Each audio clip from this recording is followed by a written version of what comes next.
Está começando mais um episódio do Virando a Chave, o podcast que te pluga no mundo do empreendedorismo.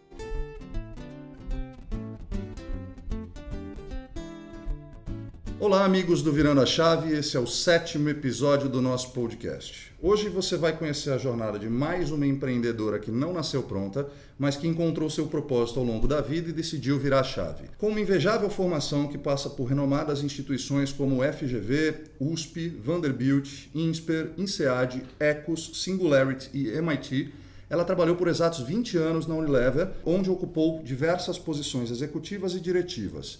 Passou posteriormente por Parmalat e Hipermarcas até assumir a posição de CMO do Carrefour no Brasil. Foi CMO e VP do Walmart entre 2014 e 2016 até virar sua chave. Atualmente, em sua agenda disputadíssima, é fundadora da Your Real Size, mentora de startups pela Endeavor e pela aceleradora G-Ventures, membro do conselho do Colégio Visconde de Porto Seguro, fundadora da Sprint Strategy Advisory e sócia da Actavox Consulting. No episódio de hoje, nossa entrevistada é a Adriana Muratori. Oi, gente, que legal estar aqui com vocês. E nossos convidados que farão parte dessa conversa é o Rodrigo Balma. Obrigado pelo convite, Marcel. É um prazer estar aqui com você, Adriana. E André Fernandes. Pô, Marcel, beleza? Obrigado. E vamos para mais um podcast agora. Sejam todos muito bem-vindos. Adriana, primeiramente, que horas você dorme? Com tantas atividades que você tem aqui. Eu até durmo bem, eu durmo às 11 e acordo 5h30, 6 horas da manhã. Que legal. E como é que você consegue dividir seu tempo dentro de tantas iniciativas que você tem hoje? Eu acho que esse é um dos principais desafios que eu tive na vida independente, sem uma estrutura muito formal, sem processos formais, sem reuniões estabelecidas. E isso eu tive que ter um autoaprendizado muito maior, uma disciplina muito maior, e eu falho muito, né? A gente falha porque as agendas, eu sou muito mais hoje nas agendas das pessoas do que o contrário, né? O mundo corporativo estabelece você é a procurada, né? Você é quem toma conta da sua agenda. Numa vida de empreendedorismo, muitas vezes você está dependendo da agenda de outras pessoas. Então, conciliar 2, 3 atividades assim é um desafio. Então, eu tenho cores diferentes na minha agenda. Eu gerencio, tenho uma assistente virtual, né, que me ajuda muito com agendamento e outras coisas burocráticas, que foi uma descoberta do século para mim, não consigo ficar sem, porque além de tudo eu tenho 3 filhos, vida para tocar, cachorros, então eu preciso ter uma estrutura um pouco mais estruturada mesmo para me ajudar. Que legal. Adriana, para quem não te conhece, quem é você? Eu sou uma mineira apaixonada por São Paulo, sou uma ex-esportista, acho que nas táticas do esporte o que eu mais sou apaixonada é o contra-ataque, então acho que eu gosto de desafios grandes porque na hora que eu percebo que o jogo não está ganho, eu adoro dar a volta por cima e fazer aquilo acontecer. Isso é realmente uma reflexão que eu fiz, até vou colocar num livro que a gente está escrevendo, das mulheres no varejo, e que foi um aprendizado meu mesmo, um autoconhecimento para entender por que eu gosto tanto de tanto desafio e de tanta mudança, que eu gosto realmente de virar as coisas, né? Fazer virar a chave, mas no business inclusive. Então, essa sou eu. Que legal. Adriana, quando é que morre a Adriana funcionária e nasce a Adriana empreendedora? Como é que foi esse momento? Da onde que você deu esse estalo? Isso foi planejado? Não foi? Como é que foi esse processo construtivo dessa ideia de empreender, ou você sempre sonhou com isso? Eu acho que eu sempre tive um perfil de empreendedora dentro da corporação, né? A gente chama de empreendedorismo sem perceber. Eu não tinha uma definição clássica, não sabia disso de uma forma didática, acadêmica, mas minha carreira não é uma carreira tradicional. Eu fui extremamente multi-skill na minha carreira, então eu comecei em pesquisa de mercado, fui para marketing. Aí no marketing eu fui Brasil, fui global, fui Américas, depois eu fui para ser diretora de vendas, de Key Accounts. Fui muito criticada na época, uma loucura. Eu tinha 3.000 homens na minha equipe, um momento muito distinto do negócio. Fui para trade marketing, liderei fusão, né, de divisões, depois eu fui entrar em category management, que é gerenciamento por categoria. Aí eu liderei Américas, liderei Ásia, então assim, eu não tinha muita referência com pares, onde eu pudesse ter uma trilha de carreira mais tranquila. Ou os meus pares eram de customer, né, de área comercial, ou da área de marketing, logística. não era muito comum. As pessoas da minha geração ficavam por muito tempo nas organizações, nas carreiras. E eu tinha esse perfil, muitas vezes criticado, muitas vezes não entendido, mas eu não me satisfazia muito no momento que eu conhecia já o próximo passo, né? E eu saí, depois de 20 anos, na mesma organização, e fui para uma outra empresa fazer um turnaround financeiro. Depois dessa, eu fui fazer um outro turnaround na área comercial. Aí depois eu fui para o varejo, né? Porque eu queria fechar esse meu ciclo de entendimento da forma de consumir, do consumer understanding e do shopper understanding. Porque na década de 2000, começo dos anos 2000, a gente começou a desenvolver o conhecimento da compra, né? Até então, as marcas faziam tudo. Faziam um belo produto, uma bela formulação, uma bela embalagem, batia a mão nas costas do key account e do varejo e falei, então, agora vamos vender, né? E aí o poder de compra mudou, o poder de barganha mudou, houve um equilíbrio muito maior entre a indústria e o varejo, e a gente começou a ter necessidade muito veemente de entender como se compra, como é que o impacto no PDV realmente é aquela compra. E aí eu trilhei essa carreira, a gente foi uma das primeiras indústrias, né, umas pioneiras na época, eu tinha 35 pessoas só fazendo entendimento de comportamento de compra naquela época. E quando veio a proposta para eu ir para o varejo, eu falei, agora eu vou fazer meu ciclo fechar, né? Eu sempre acho que a próxima função vai fechar meu ciclo. A gente esquece que o ciclo ele é infinito, né? A hora que você acha que está terminando, começa outro. A hora que você acha que está terminando, ele começa outro. Mas isso é muito mais fácil as pessoas perceberem hoje, né? Pessoas de 20, de 30, perceberem que a coisa é mutável, ela é inconstante. Para a minha geração foi um conflito constante, né? A sorte de um marido extremamente parceiro e as jornadas que eu enfrentei, a gente foi muito mais um jogo de ganho familiar do que ao contrário. E eu tive chefes e organizações que me ajudaram muito na trajetória. Mas quando eu fui para o varejo, na verdade, foi a maneira que eu tive de virar realmente o tabuleiro e jogar com as pedras brancas ou com as pedras pretas. Tive muitas surpresas, muitas boas, outras nem tanto, para entender como é que é o jogo do negócio. E isso me deu um repertório muito grande, um repertório de... Quando eu saí da multinacional, eu comecei a entender o que é o Brasil, né? Então, o Brasil não era ter a maior marca do Brasil, com o maior budget de marketing ou de comunicação, é um pipeline de inovação que vem do mundo, etc. Então, eu fui para uma empresa nacional, onde o fluxo de caixa era negativo. Então, a gente discutia toda sexta-feira quem pagar, porque a gente não tinha caixa, e aí as escolhas eram totalmente surreais, né, para quem vinha da escola da onde eu vinha. E aí outras decisões, imagina, eu tive agência que me demitiu, né, quando eu estava em outro lugar, a gente era disputado pelas agências, e aí você conhece o Brasil, você fala assim, um grande anúncio, um grande publicitário, eu falei, então, não dá mais para trabalhar com vocês. Eu falei, como assim isso existe? Então eu posso ser demitida. Então eu vivi muito, aprendi muito. Aí depois do Carrefour, lá quando eu fui head da área de marketing, fui CMO, eu fui para o Walmart e fui head da área de marketing. Foi na época do Loureiro do Brasil? Foi. Ou não? A área de marketing, a área comercial e reabastecimento. Tive a chance de ficar 6 meses nos Estados Unidos, em Bentonville, então, na maior empresa do mundo. Foi um presente para mim virar trainee nessas alturas do campeonato. Aí, quando foi em 2016, eu acho que as coisas ficaram claras para mim de ciclos, né? E esse ciclo tinha se fechado claramente, né, para mim. E eu tive muitas propostas para voltar para o mercado, propostas muito interessantes, de empregadores muito interessantes também, mas naquele momento não era o que ia me satisfazer. Eu não gosto de trocar o 6 pela meia dúzia, né? Então, assim, eu fico realmente improdutiva, eu fico infeliz, né? Então, isso faz parte aconselho todo mundo a muita autoanálise, né? Não, e aí eu decidi que eu queria fazer coisas que eu não tinha feito nos últimos anos, né? Quando você entra em alguma parte da sua carreira ou vai entrando em algumas áreas, talvez em alguns momentos mais sênior ou em entregas muito urgentes, você acaba entregando tudo que você sabe e você aprende a execução, né? E eu gosto de conteúdo, eu gosto de estudar, eu ressentia de ter diluído muito, treinado muito, mas o meu ganho era muito na experiência, né? Então eu acho que esses últimos 3 anos, se eu estivesse na mesma posição que eu estava, eu não teria ganho metade do conhecimento que eu tenho hoje, né? Porque eu fui fazer as duas coisas, eu fui fazer atividades que eu não tinha experiência ainda, fui abrir negócio onde eu sempre sonhei em abrir e fui estudar, né? Então, eu fui para o MIT fazer curso de inovação, fui à Bolsa de Valores fazer curso de IPO para empresas familiares, fui ser mentorada pelo IBGC como diversidade em conselho, junto com o WCD, são as mulheres em boards. Fui para a Endeavor, fui ver o convite para mentorar na Endeavor. Hoje, na Endeavor, na IG Ventures e outros que eu dou aleatório, eu já mentorei mais de 100 startups. E eu falo que eu aprendo muito mais quando eu mentoro do que quando o que eu dou é muito menor do que eu recebo, né? Essa que é a verdade.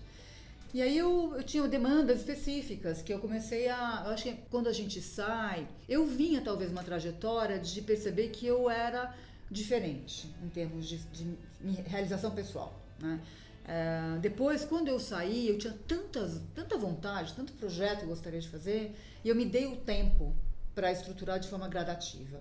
Eu já mentorava profissionais em início de carreira de forma remota. Mesmo trabalhando, feita uma maluca, eu mentorava 5 gerentes ou pessoas júnior ainda em carreira, só remoto. Ou por áudio do WhatsApp, eu trabalhava na Alphaville, então tinha uma longa trajetória de ida e volta de áudios, o fim de semana, e aquilo eu estruturei. Eu comecei a estruturar mentorias de comportamentais, ou como enfrentar desafios, ou quais oportunidades de carreira, etc. E eu chamo Your Real Size, porque eu gosto muito do Fernando Pessoa, e ele tem uma frase dele, fala que você não é do seu tamanho, e sim daquilo que você vê, do tamanho do que você vê. E eu falo, realmente, o nosso tamanho real, né, Your Real Size, e é por isso que eu gosto de provocar os meus mentees para assumirem posições onde eles se projetem, não que o mercado diz para ele que ele tem, né? Aí depois eu vim ser sócia da ActaVox, uma consultoria com mais de 14 anos, muito voltada para a área comercial, e aqui a gente ampliou a consultoria em bem de consumo e varejo com a minha chegada, e nós somos basicamente todos ex-executivos, então Vox vem da recomendação e Acta porque a gente implementa. Então a gente tem skill de recomendar e implementar. Tem tudo a ver comigo porque eu nunca assumi uma posição, mesmo sendo global, sem ter tido um business local, sem ter um P&L comigo. Eu sempre tive a gestão do negócio comigo. Não dá para ser só intelecto. Para mim, eu tenho que ver o negócio acontecer. Então, eu me encaixei muito com a proposta. E eu abri a minha, que chama Sprint Strategy Advisory, porque tem muitos colegas ou no próprio mercado, pede para que eu vá de uma forma independente. Eu tenho um back-office que me ajuda.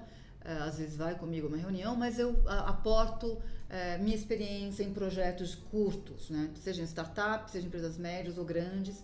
Eu já sentei em reunião de diretoria, por exemplo, para auxiliar o CEO pós-reunião. Ele era um CEO recente. Eu já peguei uma empresa, uma startup, que era B2B, e desenhei com ela um pipeline para ir para o B2C, né?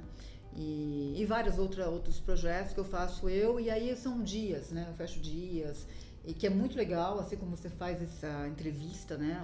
Os podcasts, eu adoro fazer isso. Eu acho que o impacto é imediato, assim. E as startups que eu acho que eu não vou parar nunca, né? Porque eu acho que uma coisa que eu acho que eu vou retomar um pouco, logo que eu saí, eu li uma reportagem sobre /career. E /career, na verdade, é uma definição que existe, é uma carreira que se desenha nos últimos anos para cá, né? Tem inclusive um conselheiro que eu me mentora, e ele escreveu um artigo na Folha de São Paulo sobre isso, e aí eu fui ler, eu falei, gente, sou eu, né? Porque / não quer a barra, né? Então você faz, eu sou consultora barra, conselheira barra, mentora barra, porque isso, eu acho que a riqueza dessa nova economia é você ter amplitude de opções, e você pode navegar em coisas distintas em paralelo. E outra coisa, o fato de eu estar hoje fazendo isso não me impede de ir para o mundo corporativo, porque a regra de carreira que a gente desenha hoje, ela tem que ser 100% voltada por nós mesmos, né? Eu acho que são 2 conselhos que eu gosto de deixar sempre para as pessoas que vêm falar comigo quando estão numa transição ou pensam um pouco no médio e longo prazos. Primeiro, eu sou Adriana Muratori, eu não sou Adriana Muratori da tal lugar. Então, quem me chama, eu tentei a vida inteira ter o meu legado pessoal. Não ter um sobrenome corporativo. O sobrenome corporativo mata Mata porque qualquer inconsistência de valor, né, de valor, seus valores com a empresa, ou de um posicionamento restrito, né, ou de uma categoria, número de categorias restritas. Quer dizer, isso não pode limitar você. Eu acho que a gente é sempre o sobrenome nosso, pessoa física.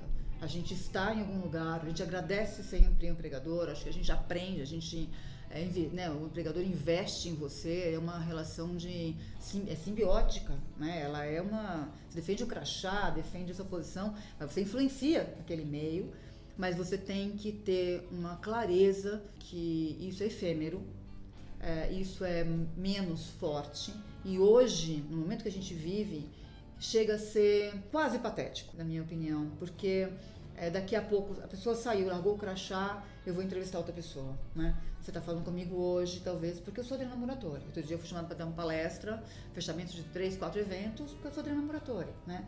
Talvez, e outros que eu percebo, são as organizações que foram lá levar conhecimento através de executivos. Nada errado. Eu acho que é um papel que a gente faz também. Mas no momento que você tem um papel corporativo, você tem que desenhar o seu papel de pessoa física.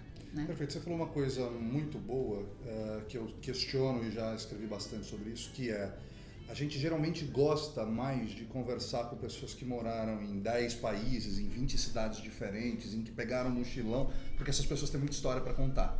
E quando você vai para o seu mundo corporativo, isso é mal visto, porque parece que você é uma pessoa que não para muito no lugar. Só que o que as empresas, corporações ou RHs que têm essa mentalidade esquecem é que o seu repertório de solução de problemas e de histórias, quando você já passou por diversas situações diferentes, momentos diferentes, segmentos diferentes, te traz uma riqueza muito grande.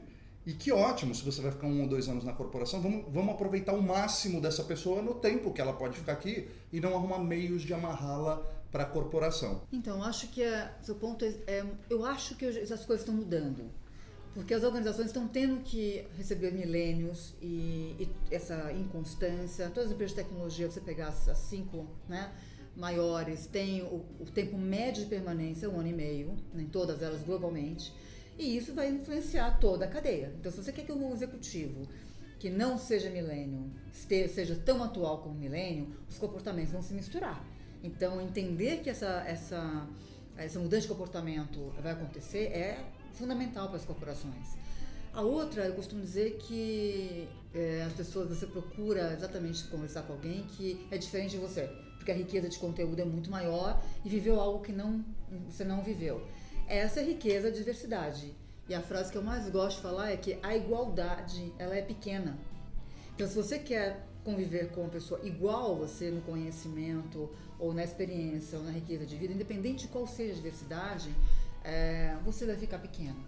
Então, na hora que as organizações também não se limitam, talvez, a abraçar a amplitude, né, de experiências, de perfis, vai ficar pequena, né? Então, acho que para mim essa é uma mudança que não tem volta. E eu acho que vejo muitos profissionais de RH, até empresas de hunting, mudando o perfil e influenciando as organizações. É um movimento, né? Mas eu acho que se a gente vai influenciar as nossas interfaces, é bom que a gente defenda sempre essa posição. Para mim, ela é intrínseca ao momento atual. Que ótimo, Adriana.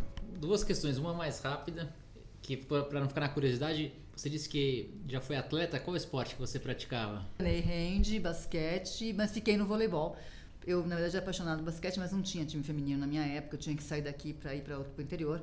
Eu acabei ficando no voleibol, treinei 15 anos de vôlei. Você disse em algum momento, um pouquinho antes aqui, que você percebeu que o ciclo estava se encerrando. Que sinais que você teve que o ciclo estava se encerrando? Que não eram os incômodos do dia a dia, mas eram sinais mais fortes que esse ciclo estava se encerrando para ir lá e virar a chave? Eu acho que a gente tem que perceber os sinais de motivação físicos, psicológicos, de engajamento, a felicidade geral mesmo. Você começa o número de questões que você levanta, né? Quantas perguntas eu faço para mim mesma todos os dias, né? As frases, a identidade com as pessoas ou com as posições que são tomadas não são mais iguais às minhas. Eu não me identifico com posicionamentos que estão sendo tomados, ou esse ritmo não é o que eu gostaria, não é assim que eu gostaria de promover uma pessoa, ou de desligar, ou é assim que eu gostaria de desenvolver um negócio, né? Eu gostaria de ter mais tempo para estudar. eu não estou vindo tão feliz, ou eu tenho um sonho que eu não realizei ainda, em tudo que eu já fiz na minha carreira, eu ainda não consegui fazer tal coisa. Então, acho que são coletâneas que a gente tem que ter maturidade, para não achar que qualquer sinal pode ser um chilique, né? Eu acho que a gente tem que entender que são sinais consistentes que a gente tem que clusterizar, tem que entender, colocar no papel e falar, olha, não estou bem aqui, não estou desenvolvendo um trabalho, não estou motivada aqui com o time, com pares, ou não estou aqui com um tipo de negócio que eu faço, ou a atividade que eu quero fazer, eu já aprendi tudo. Eu não tenho mais o que fazer aqui, eu vou só diluir conhecimento, o meu tempo. O outro nossa, tá tanta oportunidade que eu estou vendo, né, de forma diferente, que eu gostaria de abraçar novas oportunidades. Então, cada um na sua vida sabe como é que aperta o sapato, aonde aperta. Na hora que o sapato estiver apertando, ou seja, tá tudo muito bem. Eu já mudei de posição que eu ia ser promovida. E eu falei, meu Deus do céu, eu não quero ser promovida nessa posição. Eu nunca mais vou sair dela. E foi muito mal interpretada na época. Ela está negando, né? Ela quer ficar congelada. Não, eu quero ir para outro lugar onde eu possa abraçar outros desafios. Então, para mim, era fazer o mesmo. Isso sempre me pegou. Eu demorei para entender isso. A gente tem que entender o que faz a gente achar, deu para mim, né? E aonde ir. Depois eu falo um pouco do planejamento financeiro para essa tomada de decisão, que eu acho que é uma coisa muito importante na tomada de decisão.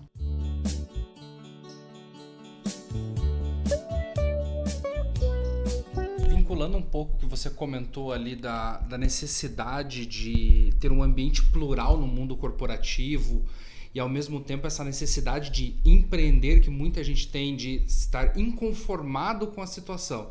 Poxa, será que é a promoção que eu quero? Será que é o ambiente que eu quero? Será que é isso que eu quero para o resto da vida? E você vincular essa dificuldade do ambiente plural com a necessidade do empreender de que muitas vezes as pessoas têm, ao mesmo tempo que está entrando essa geração de millennials no mercado de trabalho, que você tem muito mais gerações conflitantes dentro das empresas, será que necessariamente o planejamento financeiro e o planejamento, um grande planejamento é fundamental, ou muitas vezes você tem que ser disruptivo e falar, agora vai? Bom, essa não é uma pergunta simples de se responder, né? E a gente não pode ser inconsequente com a vida das pessoas. Eu acho que tem algumas tomadas de decisão que são importantes. A primeira, eu acho que muitas vezes, dependendo da organização, ela permite hoje que você seja um empreendedor dentro dela. Eu acho que essa primeira opção de sentar e falar com sua organização e falar, me falta isso, eu gostaria de fazer isso. Eu já vi recentemente empresas de ponta abrindo jobs, assim, posições que eu falo, nossa, brilhante, né? Então, testando modelos de posição, de função diferentes. Uma tomada de decisão de alguém que é solteiro, ou se o marido trabalha, ou a esposa trabalha, tem despesas pequenas, ou que tem uma poupança, ou que tem... Porque rico não é o que tem mais, né? É o que precisa de menos, né? Então, se tem... A tomada de decisão é mais fácil.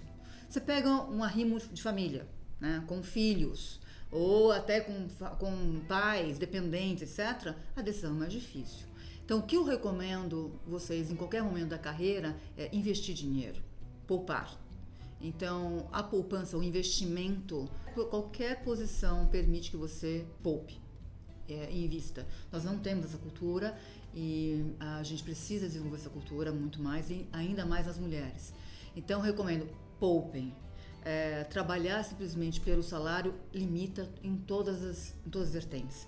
Limita o nível de agressividade no trabalho, a maneira de desafiar, o seu conforto em ter arrojo na organização e até o conformismo com uma infelicidade de alguma forma. Então, não é legal, né? Então, acho que essa é a primeira coisa. A outra é desenvolver o conhecimento. Está batido falar isso, mas eu acho fundamental retomar que a sorte é o cruzamento, o preparo com a oportunidade, né? Então, você vai ser muito sortudo se você estiver realmente sendo preparado para aquilo. E hoje tem tanta oportunidade, né? A gente estava discutindo recentemente, agora eu e o Marcel aqui na sala, por exemplo, de oportunidades enormes para programador, para developer, né? Então, em qualquer carreira, em qualquer side da sua carreira, vá fazer o curso online, gratuito, né? Em paralelo ao seu job. Então, tem momentos que você tem que desenhar a sua rota com um pouco mais de paciência, tem outros que você pode ser mais ácida. E isso é só vivendo mesmo a sua vida para tomar decisão, né? Eu acho que é isso que eu posso responder, sem correr risco. Adriana, conta como é que foi o teu planejamento para essa virada de chave, como é que você se planejou, tanto financeiramente como de vida, como de abrir um negócio. E uma outra pergunta, você acredita que dá para fazer isso part-time? Que você comece trabalhando na sua empresa e você vai dar uma aula à noite, você vai fazer uma mentoria à noite, que parece que você fez um pouco disso. Queria que você comentasse esses dois assuntos com a gente. Eu desenhei a minha vida num planejamento em 4 quartis, né? Desenhei até os 25, depois 25 mais, e fui dividi em 4 quartis. Hoje estou mudando, desenhando meu 5º, porque eu vou ver muito mais do que eu imaginava, se Deus quiser. Sem dúvida. E eu quero trabalhar muito mais. Mas quando eu cheguei na metade do meu planejamento, eu recomendo vocês fazerem de forma simples, né? O que eu fiz até o 25, eu farei até os 50, o que eu farei até 75 e daí para frente, são sonhos e necessidades latentes que a gente vai viver. E eu acho que quando eu desenhei, eu tinha claramente algumas ambições. E eu acho que eu tinha ambições familiares, tinha ambições pessoais, ambições monetárias de aquisição e de atuação, né? E eu fui desenhando a minha capacitação para me suportar ao longo do tempo. Então, na hora que eu falo, puxa, hoje eu sou conselheira, ou eu quero exercer mais conselhos, etc. Por quê? Porque eu quero ter uma bagagem muito sólida para aportar em conselhos, para eu poder fazer diferença naquela empresa com a minha bagagem adquirida. Então, eu faço cursos para ser conselheira, para poder atuar de melhor maneira possível. Eu queria trabalhar com inovação, né?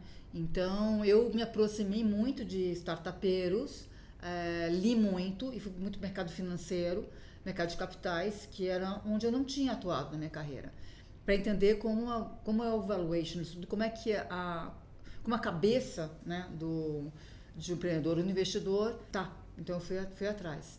E aí eu fui, de alguma forma ou outra, sendo conduzida por alguns convites muito interessantes que não foram à toa, que também foram acontecendo. Meu networking eu fui fortalecendo de acordo com o meu desenho de carreira que eu gostaria de levar. Então, eu comecei a falar com startupeiros, comecei a procurar fundos, comecei a falar com colegas que tinham trabalhado, e cafés, e conhecimento para fazer curso de inovação de uma outra forma, e isso me aproximou do mundo. Então, hoje eu tenho grandes amigos, muito mais jovens, startupeiros de tudo que é forma, investidoras, investidores. Gosto muito dessa praia. E na consultoria, por exemplo, o fato de eu ter trabalhado tão multi-skill na minha carreira me favorece navegar. Então, hoje a gente faz consultoria aqui de estratégia, por exemplo, para energia, né? Ou para bancos, ou para outras consultorias de outros segmentos. A gente faz para bem de consumo e outros mercados onde eu não tinha trabalhado. Mas o fato de ter diversidade de conhecimento ajuda muito a atuar. Então, eu acho que existe brecha para ser especialista e abrir a sua startup ou o seu negócio de forma especialista, e existe mercado para generalista, né? Então tem que ver aonde você quer se apropriar, que conhecimento você quer trabalhar. Você fez um planejamento financeiro para virar sua chave? Ou simplesmente te deu na telha, você falou, não, agora eu vou, eu imagino que até pelo seu speech, pelos cargos que você teve, você tinha uma reserva financeira, mas você se preparou ou você simplesmente foi estudar e foi tentando e foi dando certo, Adriana? Eu sou uma pessoa econômica, eu tenho conforto, tenho 3 filhos, mas eu vou dizer 2 coisas. Ninguém vai te ligar e falar que tem uma super economia para você fazer no mês. Olha, eu tô te ligando. Não, vai te ligar e falar que tem uma promoção, ou que tem um Black Friday, ou que tem um carro barato, ou que tem uma viagem, ou que tem... Então, o melhor conselho para você no espelho é quanto eu economizei esse mês. E aí eu acho que olhar a conta continuamente, o seu investimento, falar com pessoas sobre isso. Hoje tem podcasts aí, tem reality shows sobre investimentos muito legais. Então, acho que conselhos sobre poupar são raros, e eu aconselho todo mundo a poupar, porque a gente não sabe comportamento macroeconômico ou político, ou até nossa carreira. Então, a primeira coisa que eu acho que a gente tem que recomendar. Não preparei a minha saída monetariamente, até porque eu tinha esse conforto naquele momento para tomar a decisão, né? Eu acho que isso é uma postura perante a vida. Eu acho que a gente tem que ter uma postura de consciência, né? Não estou falando para ninguém não curtir a vida, não fazer suas coisas, mas eu acho que existe uma cultura hoje muito permissiva, de que a gente pode fazer tudo, deve fazer tudo e que a vida passa. A vida passa, mas ela vai passar melhor se você tiver segurança financeira. Que legal. Você passou por muitas coisas na sua carreira, né? E ainda mais sendo mulher, imagino hoje ainda a gente tem uma representatividade muito grande de mulheres, quer dizer, aumentando ainda, não é muito grande. Isso te atrapalhou em algum momento? Porque o mercado corporativo ainda é muito machista. Você deve ter sido questionada muitas e muitas vezes por conta disso. O quão isso foi importante para te tornar quem você é hoje, que essa mulher forte que fala com uma tranquilidade, uma transparência, uma sabedoria muito grande. Como que foi? Porque eu imagino que isso há 20 anos atrás era muito pior, muito mais difícil. Eu digo que você deve ter sido uma das executivas desbravadoras lá atrás, sentada em reuniões de conselho com 10, 15 homens, e que possivelmente muitas vezes te questionaram só pelo simples fato de você ter sido mulher, mas ao mesmo tempo você estava sentada na mesa com eles e você tinha competência para aquilo. O quão isso te deu força?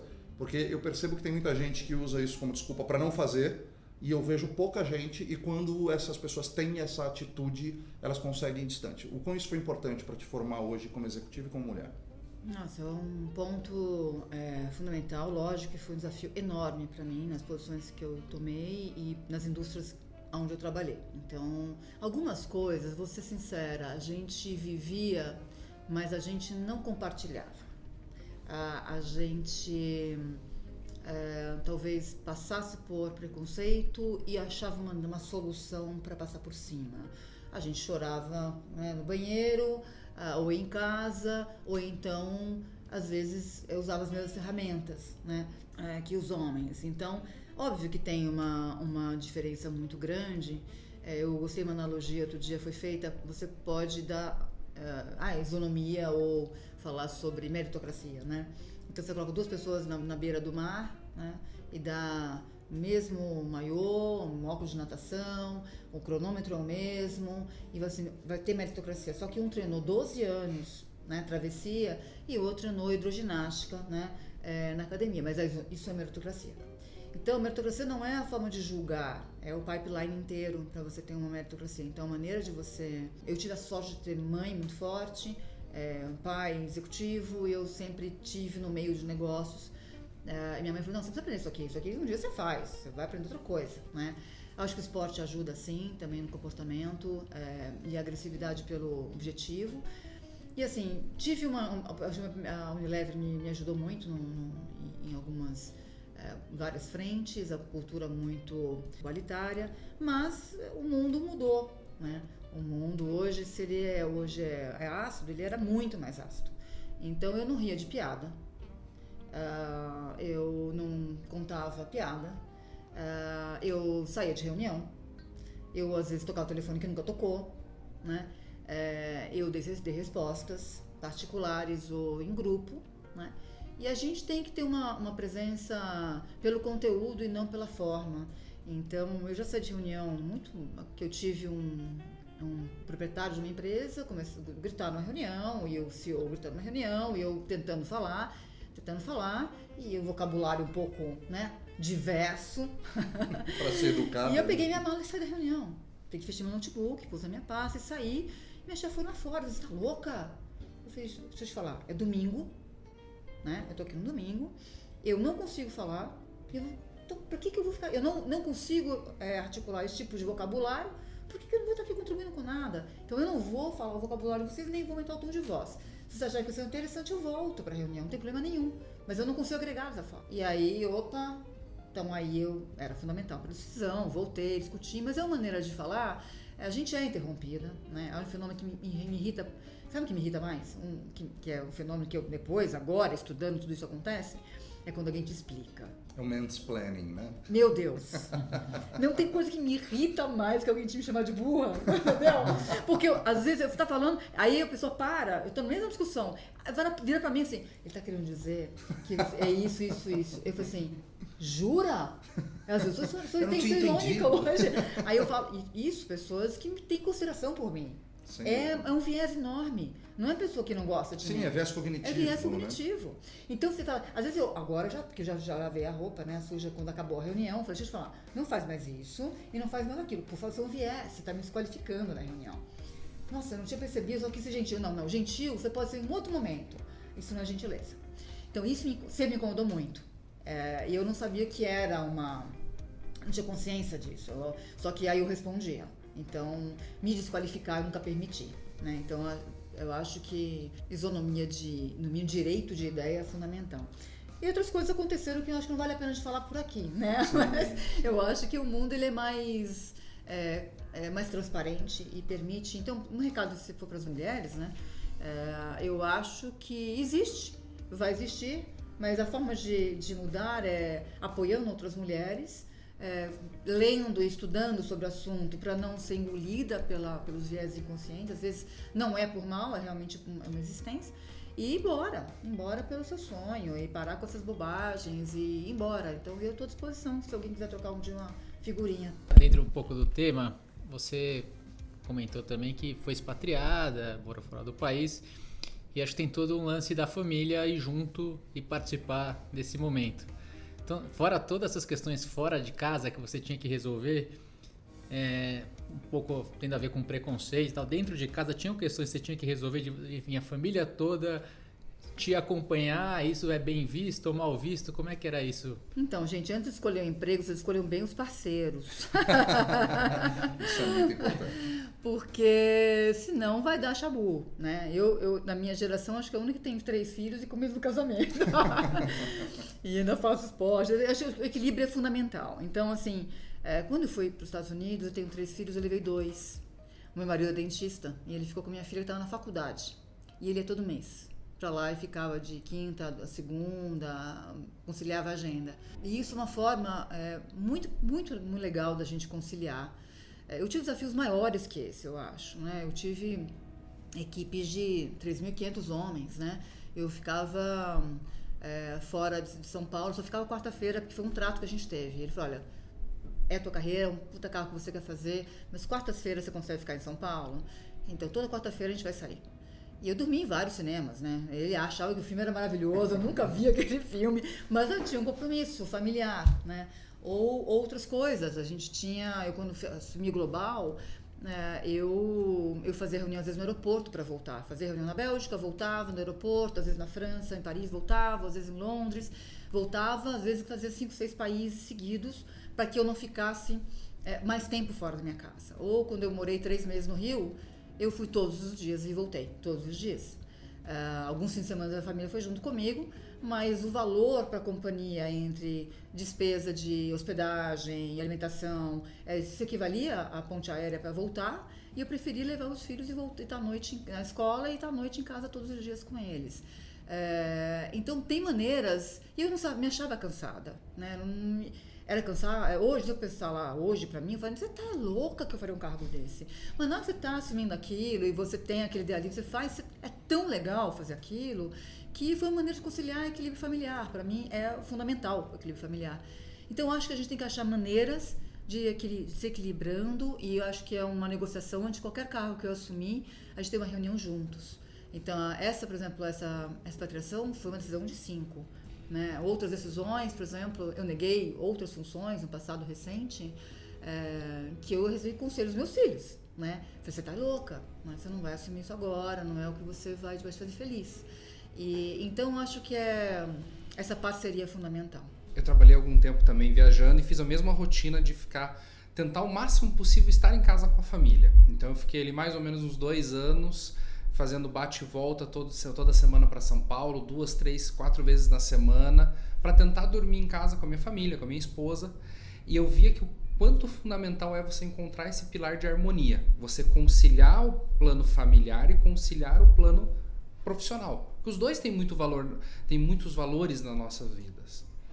E hoje para você consegue equalizar isso também, ou você já consegue priorizar muito mais um do que o outro? Eu acho que é uma evolução da autonomia, né? Primeiro, que as crianças vão crescendo. Segundo, que eu acho que a tecnologia hoje, uma maneira de trabalhar é diferente. Ela te permite muita coisa que eu não podia ter no passado. Eu podia ter feito videocon, né, um Zoom com alguns países. Eu tinha que ir, às vezes, em 7 países para concordar o plano global.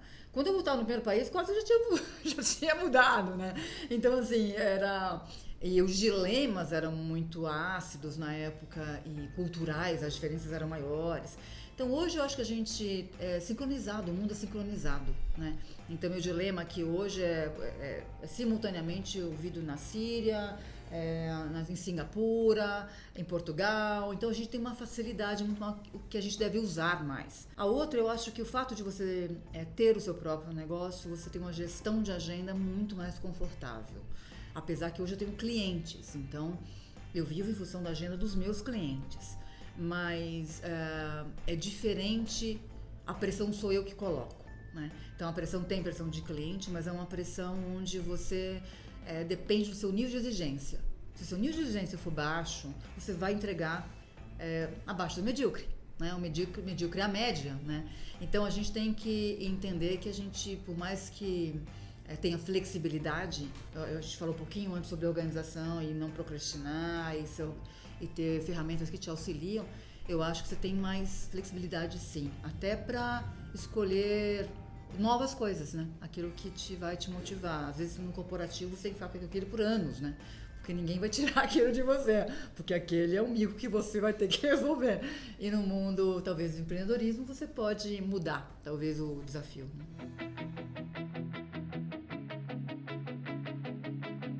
Adriana, me conta um pouco o que você traz da Adriana executiva para a Adriana empreendedora e que tipo de skills você teve que aprender a partir dessa nova atividade que você começou a exercer. Eu tenho uma organização muito, muito grande, eu acho que eu trago a organização para mim, mas ela não é suficiente. A organização que eu tinha uma outra estrutura, né, e processo, como eu falei anteriormente. Então, por mais que eu tenha sido organizada, eu precisei desenvolver outras ferramentas e ser melhor nisso. Eu trago também, eu acho que, metas, né? Eu sou muito voltada à meta. Então, na hora que eu acho que elevar a meta, elevar a barra, eu sempre elevo a barra. Às vezes, o próprio cliente não sabe que a gente está levando a barra na entrega, mas eu sempre passo para o time para entregar coisas mais altas, com um resultado ainda melhor. Eu gosto de surpreender aquilo e entregar mais do que o plano, sabe? Eu tenho essa satisfação. Então, acho que isso eu trago muito como executiva, isso. Sempre atrás do bônus, né? Então, eu acho que essa é uma característica minha. A outra, eu gosto de time, né? Eu gosto de trabalhar com gente. Então, quando eu estou sozinha, eu me ressinto, eu tenho dificuldade eu performo pior. Eu acho que eu sinto a necessidade de ter gente para conversar, trocar ideia, ouvir críticas. Eu acho que para mim isso é fundamental. Então, o empreendedorismo muitas vezes pode ser sozinho. Então, se é sozinho, vá para um coworking, senta do lado de alguém, convida alguém para um café, não fique sozinho, porque eu acho que o empreendedor sozinho, além da solidão, né, do indivíduo mesmo, ele às vezes pode se tornar míope, né? Então tem horas que é bom você desenhar uma coisa sozinha, um plano, um projeto, um planejamento estratégico, apresentação, ideias, escrever um livro, mas tem horas que você fala, tá muito sozinho isso aqui, né? Vamos pra galera, né? Eu sinto falta. Hoje o seu principal negócio é a Actavox e você dedica mais tempo à Actavox, é isso? E hoje, como é que é a estrutura, como que a Actavox atua no mercado, quais são as principais frentes, os principais clientes e quantas pessoas para fazer esse negócio ficar de pé? A gente tem um número de consultores, sócios e consultores históricos, mas também flutua de acordo com o projeto, né? Então, muitas vezes eu procuro especialistas em alguma atividade onde eu quero entregar além da média. Então, por mais que a gente tenha uma equipe diversificada, eu preciso realmente entregar o melhor trabalho. Então, a gente tem muito part-time, consultor part-time, ou no mínimo contratos, né, mais restritos. A gente trabalha com todos os tipos de indústria, eu acho que tem mais de 700 projetos já entregues.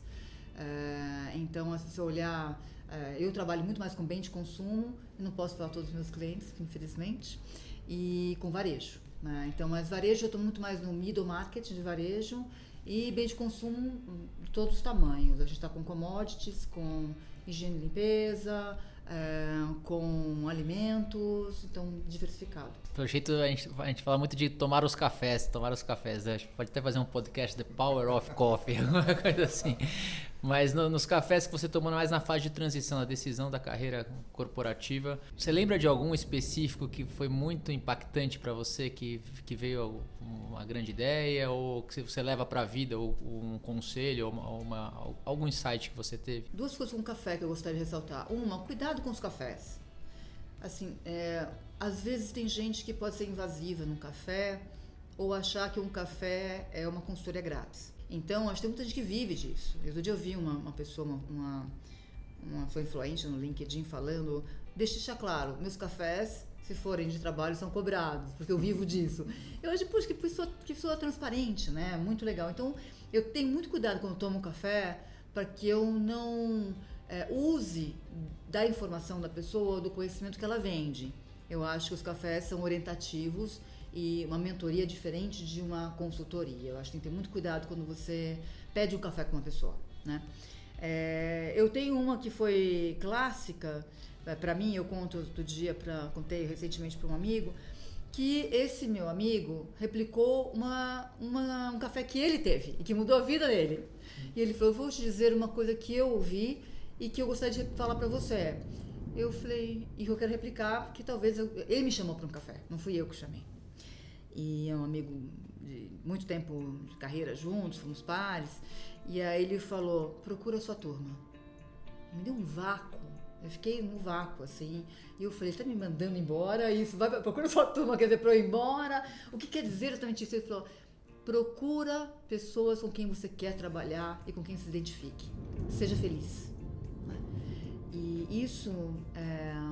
E aí a gente brincou, porque a gente jogou basquete no passado juntos, e aí a gente brincou e eu saí no carro, eu fiquei um tempinho antes de sair, fiquei pensando um pouco, e eu falei, naquele momento eu eliminei 3 ou 4 opções que estavam na minha frente, de propostas, que não eram a minha turma. E eu acho que a gente pode se dar o luxo, no mundo corporativo ou fora dele, de procurar a sua turma, né? E aí ser feliz, porque eu acho que a gente é o resultado de pessoas, né? Então quando você tá com a turma errada é duro, hein? É muito duro. Deixa eu te fazer uma última pergunta desse bloco. O quanto você usou de intuição e o quanto você usou de racionalidade nas principais decisões profissionais e pessoais que você tomou? Como é que você equilibra isso? Porque geralmente os altos executivos, ou quando você trabalha muito tempo em empresas, é muito show me the numbers, né? Você sempre se baseia muito no racional. Mulheres naturalmente são mais intuitivas, e o quanto que você usa disso para suas tomadas de decisões, o quanto que isso é importante e o quanto você tem que ir para o lado racional mesmo? Eu acho que o lado mais intuitivo é com gente. Eu gosto muito de formar pessoas, muito. Então eu tenho, acho que um legado muito reconhecido para os meus né, funcionários, minhas ex-equipes, porque eu tenho muito prazer em selecionar e às vezes alocar a pessoa certa no lugar certo, dar feedbacks, treinar. Então esse para mim eu acho que eu uso muito da minha experiência, mas também muito acumulado intuitivo. A minha carreira, para ser muito sincera, eu acho que eu desenhava o próximo passo e não a proposta em si. Toda vez que eu assumia uma posição, eu pensava, isso vai ser útil para mim ou vai valorizar a minha experiência. Então eu acho que é uma razão enorme, né? Eu sou uma pessoa racional. Então eu acho que toda vez que eu tinha uma proposta, eu falava, nossa, isso vai me agregar nessa vertente, ou isso vai me agregar na outra vertente. E eu fui compondo um pupurri de experiências que poderiam agregar para mim em algum momento na minha carreira. Eu não sabia ainda para onde, mas eram experiências que eram diferenciadas, que poucas pessoas tiveram, então eu assumia por isso. Eu acho que esse é o meu racional. E meu lado emocional é muito com gente mesmo. Eu consigo ver claramente. Eu tive times de alta performance na minha vida 4 vezes. E time de alta performance é aquele que a bola não fica pingando. É difícil desenvolver, mas você precisa desenvolver pessoas que sejam comprometidas, que tenham os mesmos valores pessoais, que tenham o mesmo ritmo de trabalho e que tenham identidade. E assim, independente do skill, aquilo vai dar certo, né? E eu tive alguns times de alta performance que somos grandes amigos, né, até hoje, porque formam um vínculo e uma parceria. Foram desafios amargos, foram desafios duros, não foi? Time de alta performance você não faz para fazer, né, para rodar o básico. Gera time de alta performance, você tem grandes desafios, né? E a gratificação é muito grande. Então eu acho que a coisa mais doce de uma carreira é você poder desenvolver pessoas. E a mais amarga é você ter que desligar pessoas, né? Eu acho que é a função mais dolorosa que um executivo tem. E aí a emoção pega duro. Mas eu acho que é isso. Eu acho que por mais que eu tenha um lado feminino, eu exercito muito o lado racional para tomada de decisão de carreira. Qual foi o maior erro que você cometeu ou na sua carreira ou no seu lado empreendedor? E o que você tirou de aprendizado disso para quem estiver ouvindo não cometer esse mesmo erro? Eu acho que o maior erro para mim foi achar que pela minha capacitação, pela minha energia e pelo meu comprometimento, eu ia dar conta de qualquer job. Que eu ia conseguir impactar uma organização inteira. Que eu ia mudar a cultura. E eu demorei para entender que a gente não muda sozinho. Por mais que, independente do cargo que você tiver, a cultura, né, a gente fala, a cultura mata a estratégia, né? Come a estratégia. Então, assim, acho que olhar a cultura organizacional antes de tomar decisão, para mim, foi um erro. Eu acho que quando estiver tomando decisões, a primeira pergunta que você tem que se fazer para alguém que saiu da organização, alguém que está lá dentro, algum amigo, ou leituras que você procura sobre a organização, sobre a startup, como é que é a cultura. Eu acho que esse foi um erro amargo. Que legal. Então vamos pro ping-pong. Que aplicativo você não se imagina vivendo sem? WhatsApp. Tão básico. Mas hoje eu não vejo... Eu vivo do Zoom. O Zoom para fazer conferências e tudo mais. Que legal. Rotina de trabalho que você não abre mão? Home office alguns dias da semana. Rotinas da sua vida pessoal que você não abre mão? Almoçar 2 vezes por semana com meus filhos. Ferramenta de trabalho indispensável? Além do Zoom, eu uso muito Pipe Drive. Que legal. Se tivesse dinheiro infinito, o que você faria pelo resto da sua vida? Eu viajaria 3 meses e ficaria em São Paulo 6. Os outros 3 é uma incógnita. Não, de 3 e 6. 3 intercalava. 3 e 6, pro resto da vida. Esse é um belo sonho. Qual que é seu sonho? Acho que meu sonho é ver meus filhos realizados. Eu acho que estou num caminho, graças a Deus, legal. Meus filhos são brilhantes, com pessoas, seres humanos. E construir, impactar mais gente. Eu acho que as posições que eu tive, eu sempre tentei gerar impacto. Seja na sociedade, por sustentabilidade, por produtos melhores, por comunicação decente, por valores críveis, por idoneidade, pelos times que eu queria liderar, oportunidade de carreira. Eu queria ter talvez uma coisa muito mais impactante, que pudesse impactar muito mais pessoas. Esse talvez seria uma ambição minha. E qual recado você dá para os ouvintes que querem tirar a ideia do papel, mas ainda não têm coragem ou não sabem como fazer? Qual que é a tua dica? Executem. Pensar muito. Essa história, eu vou falar uma coisa rapidamente. Quando eu fui para o varejo da indústria, um pipeline do varejo às vezes demora 6 meses, 1 ano, 2 anos, 3 anos. Né?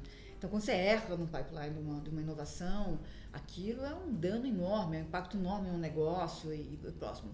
E aí, quando eu entrei para o varejo, logo no começo, a gente teve um erro promocional. E aquilo eu me martirizava, assim, eu fiquei uma bobagem de um preço que poderia ser menor que a concorrência, e eu, imagina, competitiva, como chegou mais barato que eu, e aí no dia seguinte ninguém falava mais isso. Ninguém falava nisso, porque aqui a gente roda 24/7 e já tem outro produto para ser anunciado e outra promoção, e eu aprendi a desapegar do erro, porque a chance que eu tinha de consertar era muito mais rápida e ela tem que ser muito maior, porque já que eu errei, eu tenho que consertar aquilo muito mais rapidamente. Então esse foi um aprendizado muito grande. E uma coisa que eu aprendi com as startups, com esse momento agora que a gente está vivendo da nova economia, ponha em prática, faça pequeno, pilote, faça uma cabeça de praia, como a gente chama, vai nela e tenta fazer para que aquilo depois possa crescer. Mas não fique muito tempo naquele planejamento, porque sabe por quê? Daqui a 3 meses o mundo é outro, o cenário é outro, a concorrência é outra, e faça, e vai mudando conforme aquilo vai demandando. Eu acho que é a primeira coisa que eu recomendo. Que ótimo, Adriana, muito obrigado. Foi uma aula de MBA aqui para mim, foi um prazer enorme. Eu ficaria aqui mais 2 horas conversando. Muito obrigado mesmo, acho que a gente conseguiu explorar muito bem, acho que a sua carreira é super inspiradora, você é uma mulher super inspiradora. Obrigada. É muito bom poder conversar e olhar nos teus olhos, pena que quem está ouvindo não vai conseguir sentir isso, mas acho que a tua voz passa uma sabedoria, uma firmeza impressionante. Muito obrigado, eu queria que você deixasse, quem quisesse conectar com você pelas redes sociais, quais redes sociais você é mais ativa, quais são os seus contatos dessas redes sociais e um recado final, se você quiser deixar algum recado final para quem está te ouvindo. Bom, basicamente eu estou no LinkedIn, onde eu atuo de uma maneira mais forte, eu acho, porque eu gosto de conteúdo, eu gosto de estudar e entregar alguma coisa para quem está comigo lá. Então, Adriana Muratori, por favor, estou lá, vou adorar receber vocês na minha rede. Como dica, eu acho que... Eu tenho 2, né? Eu acho que uma, como pessoa, eu acho que a gente tem que ser mais leve, mais feliz, a gente tem que tacar um sorriso no rosto, a vida é muito curta, fiquem com as pessoas que vocês amam, trabalhem com quem vocês gostam, achem um momento de todo dia, alguma coisa que inspire vocês e que faça vocês sorrirem, né?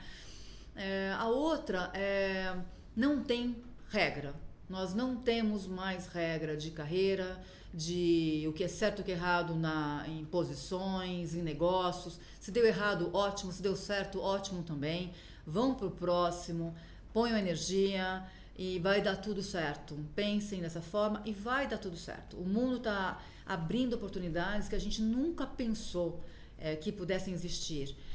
Uma coisa que eu gosto muito de falar é a transgeracionalidade, né? A gente está trabalhando nesse momento da economia com pessoas de 18 anos de idade, então de geração baby boomers até Y entrando, ou então a gente tem pessoas de 70 trabalhando com pessoas de 40. Isso, eu estou dando um pouco do tom da diversidade que a gente pode ter para atuar. Procurem outras pessoas que agreguem valor no trabalho de vocês, seja porque tem sabedoria ou porque tem jovialidade, ou porque tem tecnologia, ou porque tem simplesmente prazer de ser igual a você ou diferente. Então, montem suas propostas de vida de uma maneira completa e eu acho que mantendo o tripé, né? Mantendo um tripé claro para mim, que é a saúde, família e o trabalho. Eu acho que aí vai dar certo. Obrigadaço, Adriana. Rodrigão, como é que as pessoas te contatam e teu recado final? Também tô forte lá no LinkedIn, Rodrigo Balma, só me procurar, será um prazer conversar com vocês por lá. Mas agradecer a oportunidade mesmo e foi um prazerzão estar aqui com vocês. Andrezão, como é que as pessoas te contatam e qual o teu recado final? Bom, eu também sou mais ativo no LinkedIn, André Fernandes. Ficarei super feliz em recebê-los na minha rede. Tenho publicado bastante coisa lá de intraempreendedorismo, gestão e liderança. Talvez o recado final, com certeza, foi uma aula de MBA. Eu consegui ver o brilho nos olhos da Adriana comentando sobre tudo. E muito desse brilho acabou passando para os meus olhos. Então, com certeza, foi uma puta aula aqui. Bom, Marcel, eu acho assim, a tua iniciativa muito deliciosa, na verdade, de ouvir. Eu ouço, já ouvi, vou ouvir mais. Muito obrigada pela oportunidade. Eu acho que a sua velocidade e a sua energia são também contagiantes. Eu agradeço vocês dois por estarem aqui me ajudando a fazer isso aqui dar certo. Obrigado, Adriana. Espero que esse episódio tenha lhe gerado algumas reflexões e insights, que você tenha gostado e que a partir de hoje tenha mais vontade e coragem para virar sua chave. Se você quiser também se conectar com a gente, receber conteúdos exclusivos e fazer um network genuíno, temos nosso grupo no Telegram. Para conseguir entrar no grupo é só tirar um print da sua tela ouvindo Virando a Chave e postar nos marcando que te mandamos o link para você entrar no grupo. Não deixe também de nos enviar seus comentários, críticas, sugestões ou feedbacks pelas nossas redes sociais, no Facebook, Instagram, LinkedIn e YouTube. Todos são @podcast Virando a Chave e no nosso site www.podcastvirandachave.com.br.